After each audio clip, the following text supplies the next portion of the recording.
تحریک انصاف کے احتجاج سے نمٹنے کے لیے انتظامیہ اور پولیس کے اقدامات جاری ہیں۔ اسلام آباد پولیس نے مختلف مقامات پر چھاپوں کے دوران 200 شرپسندوں کو گرفتار کر لیا۔ مساجد میں اعلانات کر کے شہریوں کو احتجاج سے دور رہنے کی تلقین کی گئی ہے۔ اسلام آباد سے رپورٹ دیکھیے۔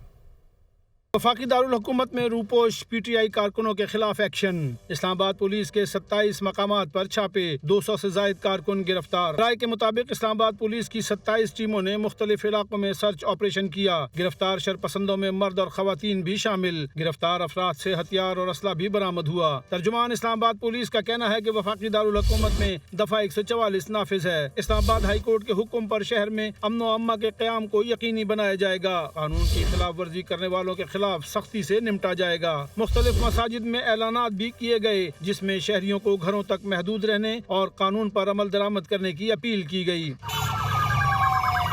راولپنڈی میں سی پی او کی سربراہی میں فلیگ مارچ کیا گیا۔ فلیگ مارچ راول روڈ، مری روڈ، مال روڈ، چوڑ چوک سے ہوتا ہوا پولیس لائن پہنچ کر اختتام پذیر ہوا۔